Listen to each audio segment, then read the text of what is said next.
আসসালামু আলাইকুম রহমতুল্লাহি ওয়া বারাকাতুহু। মাদারীপুর এগ্রো থেকে মোহাম্মদ আতর বলছিলাম।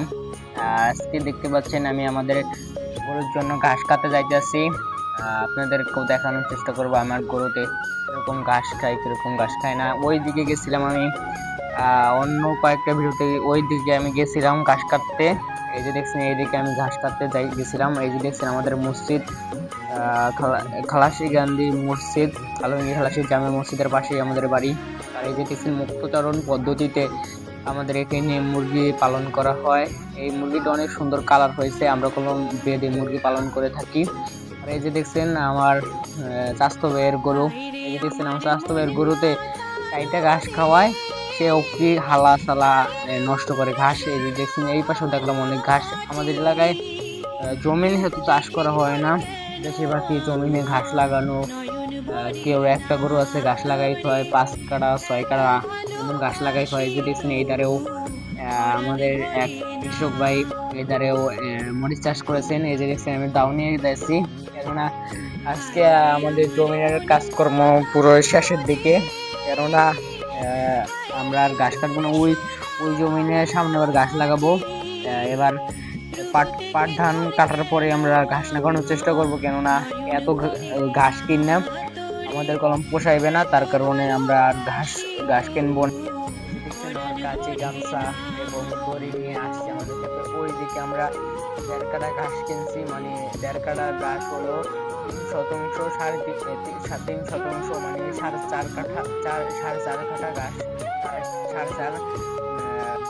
4.5 শতাংশ ঘাস আমরা কিনছি। আমাদের এখানে 3 শতকে 3 শতাংশ কাঠা হয়, তার জন্য আমরা কিনছি 4 শতাংশ।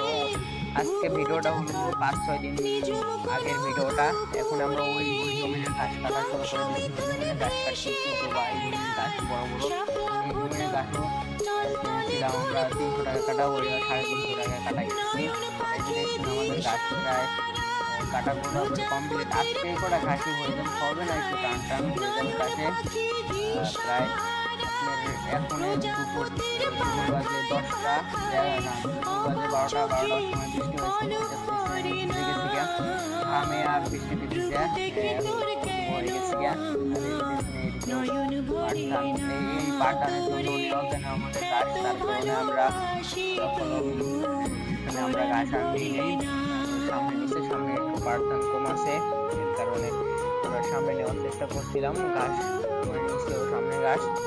আর এই যে আমাদের ঘাস খাইতে আমরা রেডি করে, এই যে দেখছেন আমাদের ডাটা মাটা সব কমপ্লিট হয়ে গেছে। আর কবে আসছি আর কবে আসবো না এই জমিনে আমি আপনি ধরার সময় আমার হাত একটু কেটে যায় দেখানোর জন্য কত বড় শোভা হয়েছে, আরো বড় শোভা হবে। এই পাশে কাটছিলাম আমি ঘাস, এই যে কাটার শেষ আমাদের ঘাস প্রায় কমপ্লিট হয়ে গেছিলাম। এখন আবর্জনা সব কমপ্লিট করে আমি বাড়ি যাওয়ার চেষ্টা করবো। বসে